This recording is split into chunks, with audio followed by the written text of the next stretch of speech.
Ne voyez-vous pas qu'au nom des statuts, des règlements, les hommes provoquent souvent des heurts?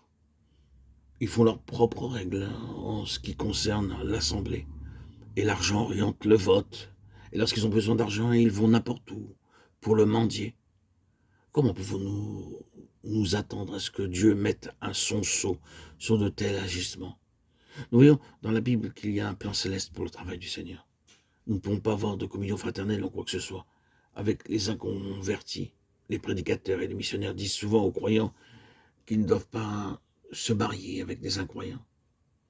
Si vous êtes un chrétien né de nouveau, disent-ils, vous devez être sûr que votre conjoint est aussi né de nouveau.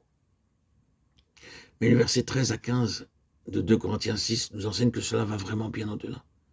Cela s'applique non seulement au mariage, mais aussi aux affaires de l'Église. Comment pourrions-nous travailler efficacement avec des inconvertis? Cela est impossible. Nous ne pouvons pas construire l'Église de Dieu avec un mélange. Ce n'est pas du travail. Nous ne pouvons poser un bon fonctionnement que si nous-mêmes, nous avons une profonde et vivante expérience du Seigneur Jésus-Christ. Il est la pierre angulaire. Construire sur le fondement des apôtres et des prophètes ne signifie pas que nous construisions sur des os, mais sur l'enseignement des apôtres et des prophètes. Ce qui nous a été enseigné, nous le mettons en pratique et nous déclarons que nous avons entièrement obéi.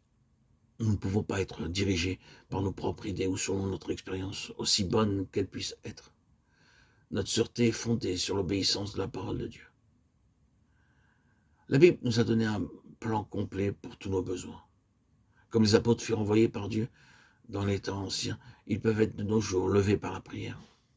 Nous avons besoin d'observer exactement ce que nous dit la parole de Dieu pour savoir comment être conduit, dirigé et assemblé pour l'adoration.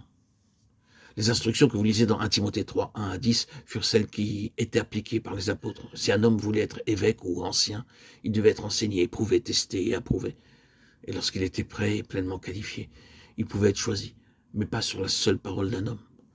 Selon Actes 14, 22, 23, Paul et d'autres membres de son groupe allaient de lieu en lieu, fortifiant les âmes des disciples.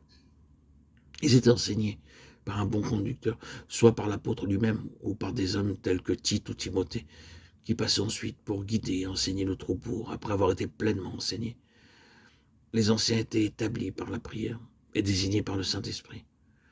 Les apôtres et leurs collaborateurs suivaient en général cette manière de procéder. Et c'est ainsi qu'ils accomplirent le plan de Dieu. C'est ainsi que la première Église fut capable de résister et demeura forte lorsque de terribles persécutions survinrent. Ils avaient été convenablement instruits.